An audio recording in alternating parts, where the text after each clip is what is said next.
हम हैं नया IBN 7 हौसला है।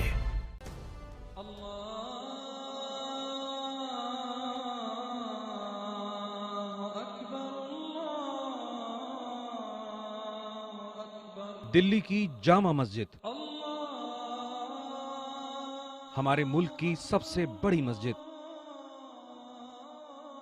दिल्ली की इसी मस्जिद में 22 नवंबर को होनी है दस्तारबंदी की रस्म।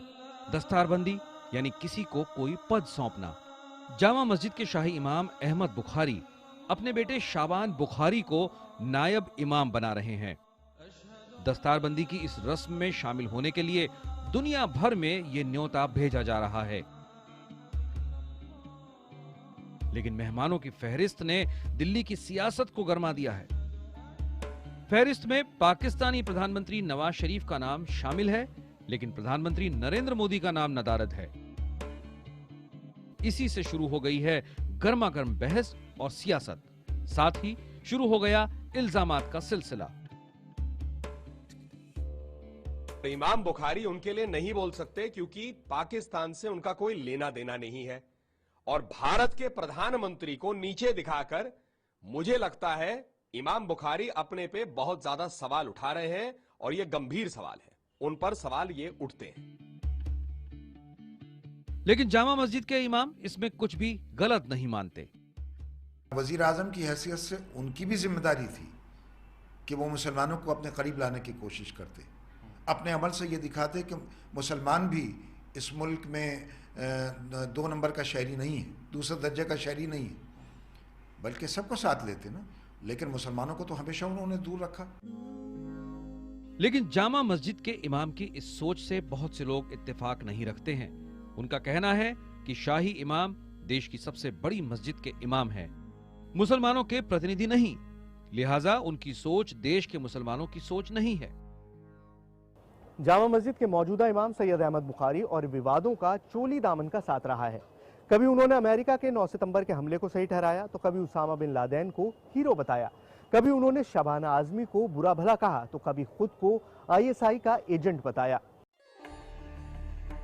सवाल यह है कि आखिर एक मस्जिद के इमाम के न्योते पर इतनी राजनीति क्यों? आखिर कैसे एक इमाम ये दावा कर सकता है कि मुसलमानों ने अब तक देश के प्रधानमंत्री को माफ नहीं किया है? इन हालात को समझने से पहले हमें जामा मस्जिद के इतिहास को समझना होगा। जामा मस्जिद का सपना मुगल बादशाह शाहजहां ने देखा था। सपना एक ऐसी मस्जिद, एक ऐसी इबादतगाह तैयार करने का जिसे देखते ही दिल सजदे के लिए मचल जाए। दिल्ली के लाल किले के ठीक सामने एक छोटी सी पहाड़ी को इस मस्जिद की तामीर के लिए चुना गया। इस पहाड़ी को चुनने की वजह भी बेहद खास थी। जामा मस्जिद बनाने के लिए लाल किले के ठीक सामने एक छोटी सी पहाड़ी भोजला को चुना गया। ये जगह इसलिए चुनी गई क्योंकि शाहजहां चाहता था कि खुदा का घर उसके घर से ऊंचा हो। जगह चुनने के बाद सन 1650 में मस्जिद बनाने का काम शुरू हो गया। 5000 मजदूरों ने 6 साल तक इस मस्जिद के एक एक पत्थर को तराशा और चमकाया। आखिरकार 10 लाख रुपए के खर्च और हजारों टन पत्थर की मदद से यह आलीशान इमारत वजूद में आई। 80 मीटर लंबी और 27 मीटर चौड़ी इस मस्जिद में 3 गुंबद बनाए गए। साथ ही दोनों तरफ 41 फीट ऊंची मीनारें तामीर की गईं। इस मस्जिद में एक साथ 25,000 लोग नमाज अदा कर सकते हैं। इस बेजोड़ मस्जिद का नाम रखा गया मस्जिद जहानुमा, यानी पूरी दुनिया को देखने वाली मस्जिद। लेकिन फिर लोगों ने इसे जामी मस्जिद कहना शुरू कर दिया, यानी वो मस्जिद जहां लोग जमा होते हैं।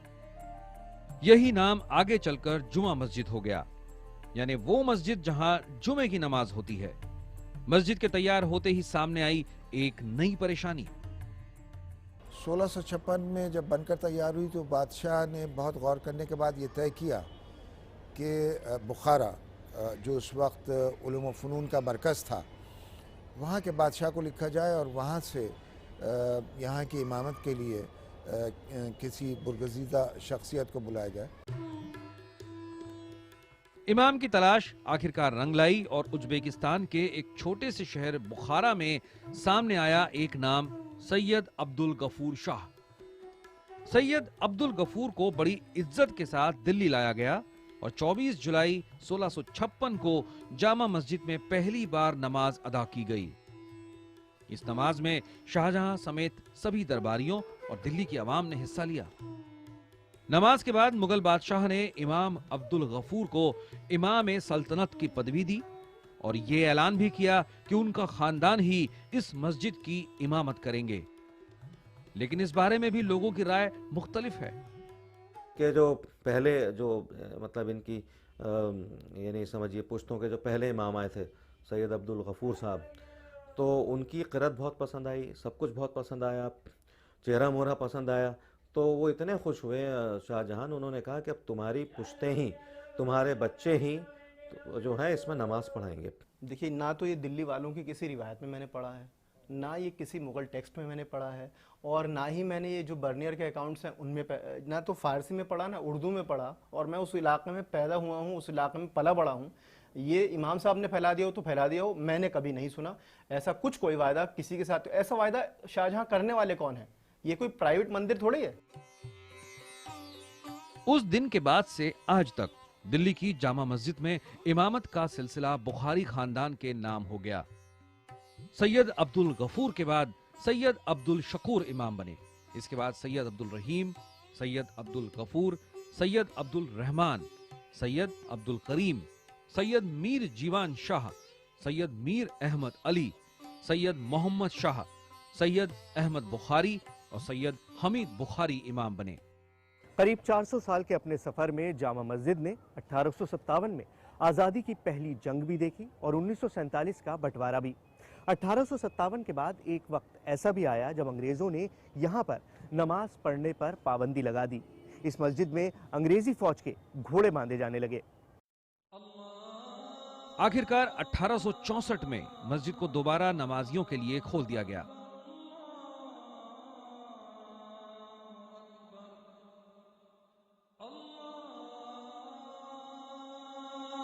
नमाजियों के साथ साथ दुनिया के कई जाने माने लोगों ने जामा मस्जिद की जमीन पर सजदा अदा किया है, चाहे वो सऊदी अरब के बादशाह हों या फिर मिस्र के नासिर, कभी ईरान के शाह पहलवी तो कभी इंडोनेशिया के राष्ट्रपति सुकार्नो, सब ने यहाँ सजदा किया। वक्त के साथ जामा मस्जिद का दबदबा भी बढ़ता रहा और ये हिंदुस्तान के मुसलमानों का केंद्र बन गया और जुमे की नमाज में जुटने वाली भीड़ इस मस्जिद की ताकत। जामा मस्जिद के लाउड स्पीकरों की इस ताकत को सबसे पहले पहचाना मस्जिद के 12वें इमाम सैयद अब्दुल्ला बुखारी ने। अपने वालिद की मौत के बाद सैयद अब्दुल्ला बुखारी 8 जुलाई 1973 को जामा मस्जिद के इमाम बने थे। ये दौर इमरजेंसी का दौर था और मुल्क एक नाजुक वक्त से गुजर रहा था। ऐसे में अब्दुल्ला बुखारी ने खुद को मुसलमानों के नेता के तौर पर कायम किया। 2 फरवरी 1975 को, क्योंकि क़िबला शाही इमाम साहब इस वक्त जो है उनके वालिद मरहूम जो हैं, उन्होंने एमरजेंसी के ख़िलाफ़ उस वक्त एक मौक़िफ़ इख्तियार किया जिस वक्त लोग बड़े सहमे हुए और डरे हुए थे। पूरा हिंदुस्तान सहमा हुआ और डरा हुआ था और उसमें उस वक्त वायलेंस हुआ, गोली चली, कुछ लोग उसमें शहीद हुए और उस शहादत पर के बाद जो है वो इमाम अब्दुल्ला बुखारी साहब ने जो है वो एक पोजीशन ली और उस पोजीशन से फिर हिंदुस्तान की पूरी जो सियासत थी इमरजेंसी के ख़िलाफ़, उसके अंदर एक नई समझिए एक रोशनी भी मिली उसको और उसमें एक नई जान, जैसे इसको कहते हैं ना, जान सी फूंक गई उसके अंदर।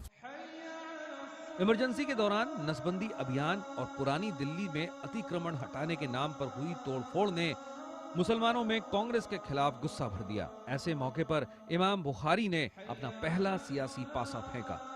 सन 1977 के लोकसभा चुनाव में इमाम अब्दुल्ला बुखारी ने कांग्रेस के खिलाफ फतवा देकर मुसलमानों से जनता पार्टी को वोट देने की अपील की। ये पहला मौका था जब जामा मस्जिद के इमाम ने इस तरह की कोई अपील की हो। एक इमाम के इस सियासी कदम ने सियासी हलकों में हलचल पैदा कर दी।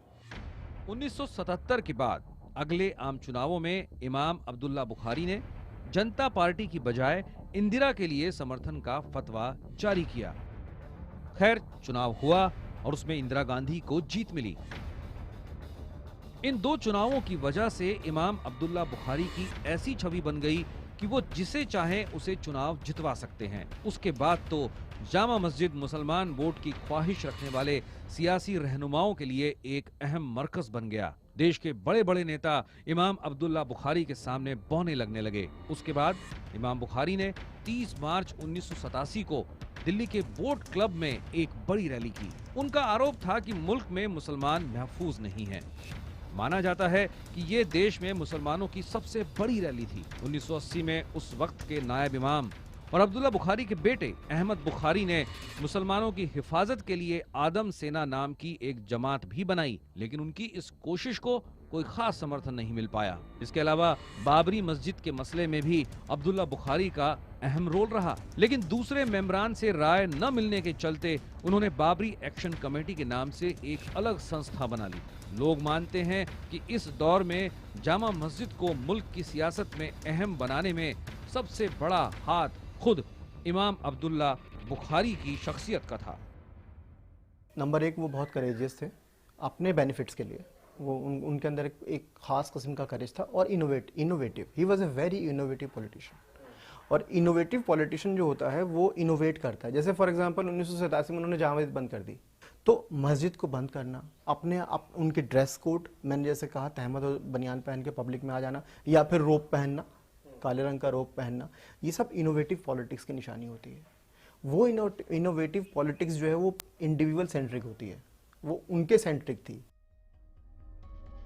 सन 2000 में अभी के मौजूदा इमाम अहमद बुखारी जामा मस्जिद के इमाम बने। एक शानदार समारोह में उनकी दस्तारबंदी की गई। इस मौके पर उनके पिता को दस्तारबंदी के लिए खास तौर से अस्पताल से जामा मस्जिद लाया गया। इमाम बनने के बाद अहमद बुखारी ने एक पार्टी बनाने का ऐलान किया। इस पार्टी ने 2007 के यूपी विधानसभा चुनाव में 51 सीटों पर चुनाव लड़ा, लेकिन सिर्फ एक ही सीट जीत पाए। इससे भी बुरा दौर उस वक्त आया जब 2012 के यूपी विधानसभा चुनाव में वो अपने दामाद उमर अली खान को सहारनपुर की बेहट सीट से चुनाव नहीं जिता पाए। चुनाव के बाद इमाम बुखारी और मुलायम के बीच रिश्ता भी करीब करीब खत्म हो गया। जामा मस्जिद को जानने वाले लोग तो मानते हैं कि अब्दुल्ला बुखारी के बाद जामा मस्जिद की सियासी हैसियत सिर्फ पत्रकारों के जहन की उपज है। शायद यही वो हकीकत है जिसे सियासी पार्टियां आज तक समझ नहीं पाई हैं। जामा मस्जिद दिल्ली विधानसभा की मटिया महल सीट पर है और यहां से पिछले 20 साल से शुएब इकबाल विधायक हैं। पिछले 3 चुनावों में इमाम अहमद बुखारी ने उनका खुले तौर पर विरोध किया है, लेकिन उसके बावजूद हर बार जीत शुएब इकबाल की ही हुई है।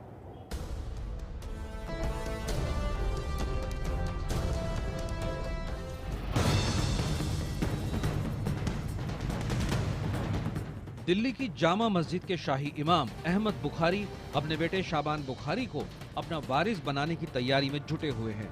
उनका मानना है कि वो अपने बेटे को इमामत के लिए उसी तरह से तैयार कर रहे हैं जैसे उनके पिता ने उनको तैयार किया था। ये एक रिवायत रही है, सिलसिला रहा है कि इमाम अपनी ज़िंदगी में ही नायब इमाम को मुकर्रर कर देता है ताकि वो फिर आगे चलकर शाही इमाम बने, यानी उसका जानशीन बने। लेकिन बहुत से लोग उनके इस कदम को नाजायज ठहरा रहे हैं। उनकी दलील है कि जामा मस्जिद वक्फ की जायदाद है, न कि अहमद बुखारी की। 2005 में दिल्ली हाई कोर्ट ने वक्फ बोर्ड और बुखारी परिवार के बीच जामा मस्जिद पर दावेदारी को लेकर चल रही लड़ाई पर फैसला सुनाते हुए कहा कि जामा मस्जिद वक्फ की प्रॉपर्टी है, यानी एक तरह से ये वक्फ की जायदाद है, लेकिन ऐसा सिर्फ कागजों में है। कागजातों की बात छोड़ दें तो हकीकत यह है कि जामा मस्जिद के मैनेजमेंट में वक्फ बोर्ड का कोई दखल नहीं है। हालात ऐसे हैं कि जामा मस्जिद के बिजली के करोड़ों के बिल पर दिल्ली वक्फ बोर्ड और इमाम बुखारी के बीच खींचतान चलती रही और बिल आज तक अदा नहीं हुआ। का जो कस्टोडियन है वो तो वक्फ बोर्ड ही है। वहाँ शुरू से ही जो वहाँ पर इमाम हैं, पहले मौलाना अब्दुल्ला बुखारी साहब थे, अब अहमद बुखारी साहब हैं, वहाँ का मैनेजमेंट सारा वही देखते हैं। इसके अलावा भी जामा मस्जिद के शाही इमाम और कई वजहों से भी विवादों में रहे हैं। लोगों का आरोप है कि इमाम बुखारी जामा मस्जिद को अपनी निजी जायदाद की तरह इस्तेमाल करते हैं। कुछ वक्त पहले जामा मस्जिद इलाके में उनके खिलाफ पोस्टर भी लगाए गए थे। आप गलत मुकदमा बनाएं और उसके बाद ये कहें कि मैं 50 चक्कर अदालत के काटता रहूं हुकूमत के इशारे पर, तो मैं तो नहीं जाऊंगा। 18 मई 2013 को दिल्ली की एक अदालत ने अहमद बुखारी को गिरफ्तार कर उसके सामने पेश करने का आदेश जारी किया। यह आदेश सन 2004 में सामाजिक कार्यकर्ता अरशद अली फहमी के घर पर जानलेवा हमला कराने के आरोप में था। हालांकि इमाम अहमद बुखारी के लिए ये कोई नई बात नहीं थी। इससे पहले भी कई मौकों पर अदालतें उन्हें गिरफ्तार करने का आदेश दे चुकी हैं, मगर वो कभी अदालत में पेश नहीं हुए। ये सबसे दुखद है कि धर्म के नाम पर जो परिवार एक राष्ट्रीय धरोहर पे काबिज है, वो सारे अवैध धंधों की सरपरस्ती करने लगता है। ये बहुत अजीब विडंबना है। इन सभी विवादों से बेपरवाह अहमद बुखारी अपने बेटे को वारिस बनाने की तैयारियों में जुटे हैं। नायब इमाम बनने वाले शाबान बुखारी फिलहाल 19 साल के ही हैं। वो खुद को सियासत और उसकी उलझनों से दूर रखना चाहते हैं। उनके पिता से जुड़े विवादों के इतिहास को देखते हुए भविष्य कैसा होगा, ये उनके बयान से समझा जा सकता है। अभी तो ये मेरी पढ़ाई की उम्र है, अभी तो मैं पॉलिटिक्स से बहुत दूर हूँ और अभी तो मैं सीख रहा हूँ, तो अभी तो ये मेरी पढ़ने की उम्र है।